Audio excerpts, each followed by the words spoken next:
Rain hammered the windshield like bullets, wipers struggling to keep up as Ethan gripped the steering wheel of his old Ford truck with white knuckles. The headlights barely cut through the dark storm ahead, and the heater wheezed weakly. His 6-year-old daughter, Ava, was asleep in the back seat, her tiny hands clutching her worn-out stuffed bunny. She hadn't eaten properly in 2 days. He told her he wasn't hungry to make her finish the last of the soup last night. He wasn't supposed to be driving tonight, but a last-minute job fixing a busted water heater at a farmhouse 2 towns over meant a bit of cash. Enough for groceries. Maybe a little surprise for Ava. She'd been asking for new shoes for school. As he drove past the empty stretch near the woods, a white flash exploded to his right. Tires screeched. A car spun across the slick road, flipped once, twice, and crashed into a tree. The metal shrieked as it folded. Sparks flew. Silence followed. Ethan slammed the brakes, swerved to a stop, and jumped out without thinking. Mud swallowed his boots as he ran. Smoke curled from the crushed front of a luxury black SUV. The passenger side was mangled. Shattered glass littered the road. The driver's door was jammed. He yanked at it. Nothing. His hands were trembling. The scent of fuel was strong. "Hang on," he yelled. "Don't move." Inside, a young woman was slumped against the steering wheel. Her face bloodied, her chest rising shallowly. She looked barely older than 20, dressed in an elegant ivory blouse and heels. Completely out of place for this road, this hour. She blinked groggily, eyes unfocused. "Please, I got you," Ethan said, voice low, steady despite his racing heart. He climbed in from the passenger side, unbuckled her, and gently pulled her into his arms. Her head fell against his chest, warm blood soaking into his flannel. She winced and tried to speak again, but passed out. "Hey, stay with me." No response. He carried her to his truck, laying her across the seat, draping his own jacket over her as Ava stirred in the back. "Daddy." Ava's sleepy voice broke through. "Is she hurt?" Ethan looked back, chest tight. "Yeah, sweetheart, but we're going to help her. Okay." He dialed 911 with shaking hands and gave a location. His voice cracked only once. When the paramedics arrived, they had questions. He answered all of them. "You know her," one of them asked. Ethan shook his head. "Just a stranger who needed help." As they loaded her into the ambulance, she briefly regained consciousness and locked eyes with him. "Thank you," she whispered. Then she was gone. He stood there in the rain, soaked and breathless, watching red lights fade into the storm. He didn't know her name. He didn't know she owned the road he was driving on. And he didn't know that the woman he'd just saved was worth over $100 million. But she would never forget him. And what she'd do next would change everything. The next morning, Ethan stood in the tiny kitchen of his one-bedroom rental, staring at the nearly empty fridge. Half a loaf of bread, 3 eggs, a near-empty milk carton. Ava was humming softly at the table, swinging her legs as she colored in a crumpled notebook. He toasted the last 2 slices, buttered them lightly, and cut one in half. "You get the big piece today," he said with a tired smile, handing it to Ava. "But you didn't eat dinner last night. I had a sandwich after you went to bed." A lie, but she nodded and nibbled without protest. He poured himself a weak coffee, mostly water, and sat across from her, his mind drifting to the night before. The crash, her face, the panic, the blood. He didn't know why it stayed with him. He'd seen accidents before, but this one, this girl, something felt different. He shook the thought away. Time to head out. He had 2 small repair jobs lined up, and was still chasing payment from 3 others. Every dollar counted. As he tightened Ava's laces and zipped up her jacket, she suddenly asked, "Do you think the lady's okay?" He paused. "I hope so." The question hung in the air, heavier than it should have been. At the hospital across town, the young woman blinked awake, vision blurry, her body aching all over. Bandages wrapped around her forehead. IVs in her arm. A nurse stood nearby, calling a doctor. "Miss Sterling," the nurse said, "you're in Memorial Hospital. You had an accident last night. You were unconscious when you arrived." "Sterling," she murmured. That name alone sent nurses scrambling. Within minutes, 2 sharply dressed men in suits arrived, her bodyguards, followed by a doctor and her company's lawyer. The doctor spoke gently. "Miss Sterling, your vitals are stable. You have a mild concussion and some fractured ribs, but you'll recover fully." She winced. "The man." "What man?" "The one who pulled me out of the car." "Where is he?" The doctor glanced at the nurse, confused. The first responders didn't mention anyone. She sat up, grimacing. "He carried me. Shielded me. There was a little girl in the truck. His daughter, I think." Her voice cracked. "I want to know who he is. I need to find him." One of the bodyguards nodded. "We'll get the dash cam footage from traffic cams. If he drove her to safety, someone saw something." "Good," she whispered, her eyes still wet. "Because I owe him my life." Ethan finished replacing a heater coil in an elderly couple's basement when his phone buzzed. Unknown number. He usually ignored those. Debt collectors were relentless. But something made him answer. "Mr. Ethan Miles?" a crisp voice asked. "Yeah, who's this?" "This is Emily Chun, assistant to Miss Skylar Sterling." He frowned. "I don't know any. She's the woman you rescued from a car accident last night." He froze. "She's okay." "Yes. And she's been asking about you since she woke up. She'd like to meet. Privately." He was stunned silent. "She's also requested we wire you a reward for your help. Please check your email." I don't want money." She said you might say that. "But you saved her life." "She insists." Before he could say more, the line disconnected.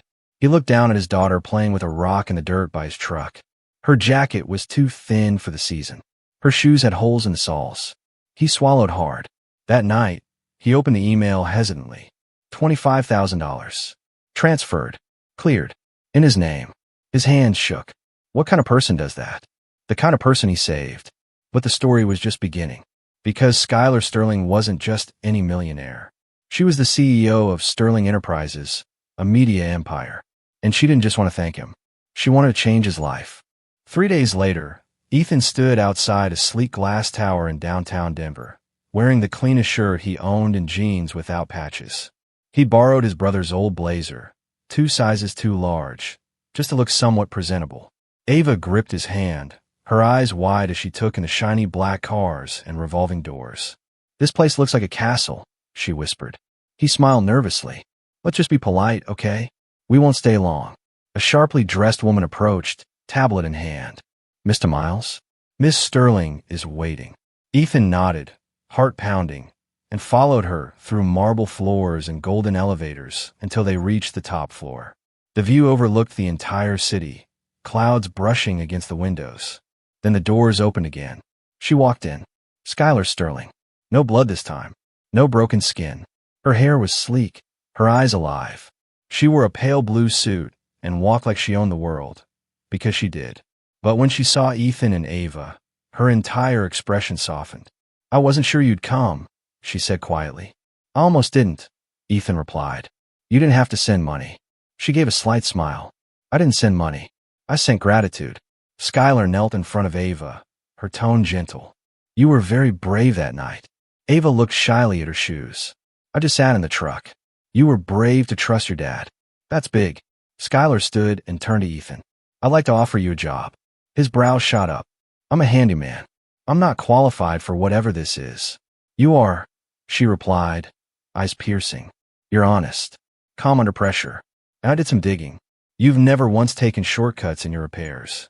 You undercharge your clients, often do free work for seniors, and donated your last tax refund to the school lunch program." He blinked. "You did a background check on me. I wanted to understand the man who saved my life." Ethan glanced around, uncomfortable. "Look, I appreciate all of this. I really do. But we're just trying to survive. I'm not built for skyscrapers and suits." She stepped closer, lowering her voice. "This isn't about charity. I want someone I can trust. I want to rebuild a part of my family's estate in a housing for low-income families. I want it done right, quietly, and I want you to oversee it." He stared at her. "Why me?" "Because I don't want a businessman. I want someone who knows what it's like to need help and still choose to give it." The silence between them grew heavy. "I'd pay you triple what you make now. Health insurance for you and your daughter. A company truck. A safe place to live while the project's ongoing." Ava tugged at his hand. "Daddy, can we?" Ethan swallowed. He wasn't trembling because he was scared. He was trembling because he'd never been seen before. Not like this. Not by someone who mattered. And he knew, deep in his bones, that this woman was offering more than a job. She was offering redemption. Ethan accepted, not out of pride, But because for the first time in years, he saw a door open that didn't feel like it was meant to trap him. Within a week, Ava had new clothes, a warm bed, and a small apartment inside the gated section of Skylar's private estate, reserved for project contractors. Ethan was given a work truck, an ID badge, and a real title, Project Site Director. It felt surreal. He wasn't used to walking into boardrooms. But Skylar never treated him like he didn't belong. She included him in meetings. She listened when he spoke. And when developers tried to talk over him, she shut them down with one sharp look. Every day after Ava's school, she'd come running into Skylar's office, where a corner had been turned into a mini art station for her. Skylar would sometimes sit with her, heels kicked off, doodling beside her like they'd known each other for years. Ethan saw it. The way Skylar's smile softened with Ava. The way she sometimes stared out the window afterward, like she was hiding something. One evening, Ethan found her sitting alone on the balcony of her penthouse, barefoot, sipping wine. The lights of the city blinked like a heartbeat below them. He hesitated. "You okay?" She didn't look at him, just said, "I was supposed to be on a flight that night. I left late because I argued with my father." Ethan moved closer, arms crossed. He said I was wasting my time helping people who'd never held me back. That I was soft, weak, said I wouldn't last a year running the company. Ethan raised a brow. "Sound charming." She laughed bitterly. "He died last year. Heart attack. Still calling board meetings from the hospital bed." Ethan leaned on the railing. "And now you run it." Skylar finally turned to him, her voice quieter now. "No, I survive it." Their eyes locked. There was something in her, worn but burning. Not the polished CEO act. Something deeper, like a girl who never got to be one. Ethan nodded. "You ever think about what you'd be if all this didn't happen?" She tilted her head. "Honestly, a kindergarten teacher." He chuckled. "You're too smart for that. Smart doesn't mean happy." That line stayed with him. Weeks passed. The housing project progressed faster than expected. Ethan worked from dawn till dusk. But he loved it. For once, every screw he turned felt like it mattered. Like he was building something permanent. One night, as they were packing up blueprints, Skylar said, "Come with me tomorrow." "Where?" "Somewhere important." The next morning, she drove him in silence to a worn-down neighborhood, one that had clearly been forgotten by the city for decades. They stopped outside a crumbling duplex. A woman sat on the porch, cradling a baby in one arm and feeding a toddler with the other. Skylar got out, waved, and handed the woman a set of keys. The woman burst into tears. Skylar pointed across the street. New units, fresh paint, flowers in the garden. Ethan watched, jaw tight. Skylar came back to the car and whispered, "Her name's Elise. Single mom. No job. No support. She's one of the first tenants in the new complex. Rent-free for a year. Job training included." He was stunned. "You didn't tell the board about this." "I don't need their permission to be human." Ethan stared at her, truly seeing her for the first time. She wasn't just rich. She was good. And yet, she still seemed haunted. That night, as they sat near the fireplace, Skylar whispered something that made him freeze. "I haven't told you the whole truth." He looked up. "I wasn't alone in that crash." Her eyes glistened. "There was someone in the passenger seat. My fiancé." Silence. "He left me after. Said I embarrassed him. That I was reckless. He wanted me to hide it. Pretend I crashed alone. But the truth?" He grabbed the wheel during the argument. Ethan's fists clenched. "He could have killed you." She nodded. He didn't care. "Why are you telling me this?" "Because when I saw you risk your life for me, with nothing to gain, I realized I'd been surrounded by people who'd only take." She looked directly into his eyes. "And maybe I just wanted to know what it felt like to be safe." For the first time, Ethan didn't feel like the poor handyman anymore. He felt like someone who mattered. And Skylar? She was beginning to realize she'd found more than a second chance. She'd found something real. The storm came back, this time, not from the sky, but from the past. It started with headlines. Sterling heiress misled board. Secret scandal from crash night revealed. Insiders claim Skylar Sterling lied about solo car wreck. Former fiancé breaks silence. Blames Skylar for life-threatening crash. Photos from that night. Twisted metal. Blurred images of paramedics. And a zoomed-in shot of Ethan carrying Skylar from the wreckage. The media painted him as a mystery lover. A secret bodyguard. A gold-digging handyman. Skylar's board held an emergency meeting. Investors panicked. Stock dropped 9% overnight. But inside her office, the storm felt more personal. Skylar stood in front of the tall windows, face pale but proud. He sold it. The photos. The story. Everything. Just to smear me.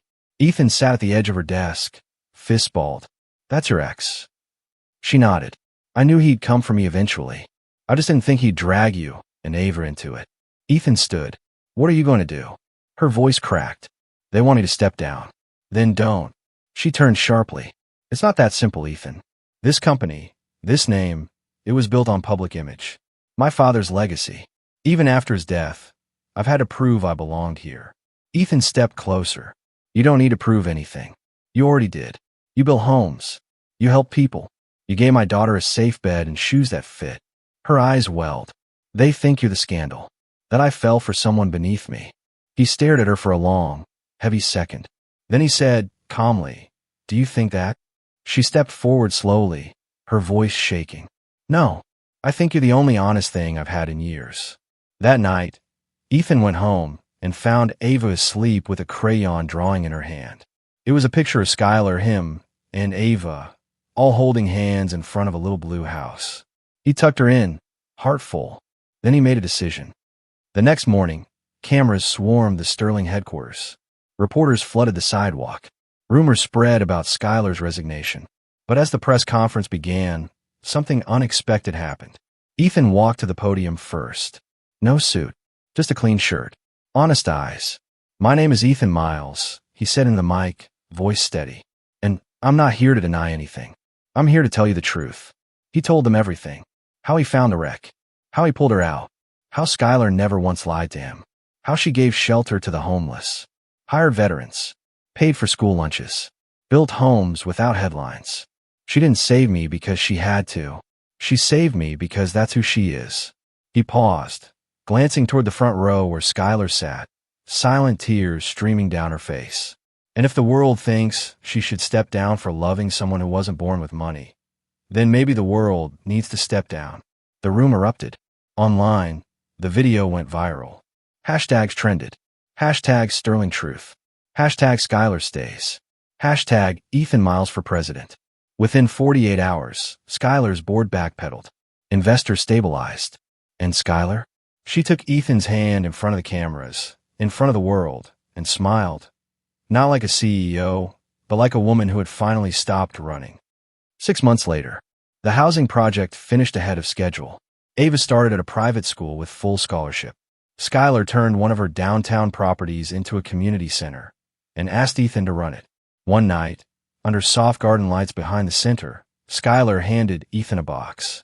Inside, a new set of house keys. Not just for any home, for their home. I don't want to live in a world where you're always the man who saved me, she said. I want to live in a world where we save each other. He didn't say anything. He just pulled her into his arms and held her like she was already home, because she was.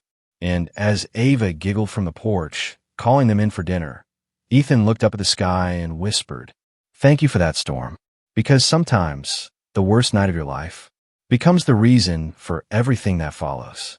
And that's how a poor single dad, with a heart full of quiet kindness, ended up becoming the hero of a millionaire's world and the love of her life.